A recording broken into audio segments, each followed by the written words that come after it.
রাখে আল্লাহ মারেকে ট্রেনের নিচে থেকে বেঁচে আসা মানুষের গল্প শুনি।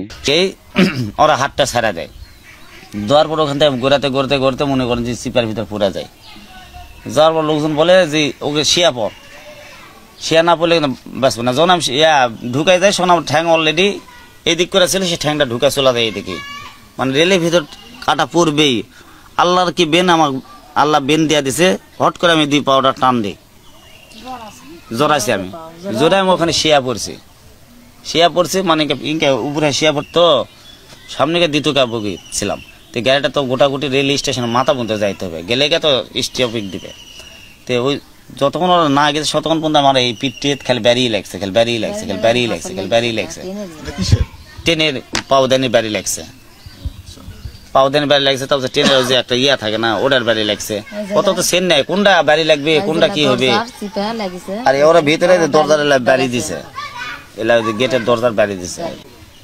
হাত আমি একটা ধরেছিলাম, এক হাত ধরেছিলাম, আর এক হাত যখন ধরবে শোন ওরা হাত ছাড়া দেয়, মিশাই কয়ে হাত দে, মিশাই কয়ে হাত দে, যে হাত দিবে সে আর হাত আমার নেয়।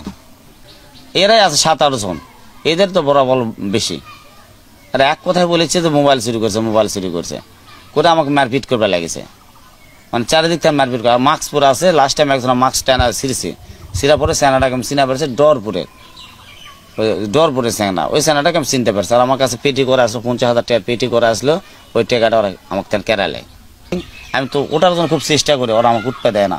লাস্টে ফিনিশিং স্টেশন যখন নশাদপুর স্টেশন পাবো, এই টাইমে ওরা আমার হাত ছাড়া দেয়। আমার সাথে যেটা হয়েছে সেটা আমি দুনিয়াত বলি যে আমার যে হয়েছে এটা যেন কারোর সাথে জানে এরকম সিনারি যেন না হয়। তো আমি তো চোর না, এখানে তো আপনার জাস্টিফাই করে দেখতে পারেন যে ইনি চোর না ডাকাত না কি, জাস্টিফাই করে দেখতে পারেন। তো আমার এলাকাতে শুনেন যে আমি কারো ঘরের থেকে কোনো 2 টাকা চুরি করছি না কি করছি, থানাতে ঘুরছি, আদন্দি থানাতে ঘুরছি, রান্নাঘরে ঘুরছি, ওখানে তো লাইনি বলে এটা হচ্ছে আদন্দিকের পর্যায়ে। আদন্দিকে এসে ঘুরছে, আদন্দি কয় এটা আমাকে না, এরা রেল স্টেশন যাও। আবার সে রেল স্টেশন যায়, রেল স্টেশন কয় আমরা নিতে পারবো না, এটা আদন্দিকে যান। আবার সে আদন্দিকে আসে, হ্যাঁ জিআইপি আদন্দিকে আবার আসে, আদন্দিকেও লাই না।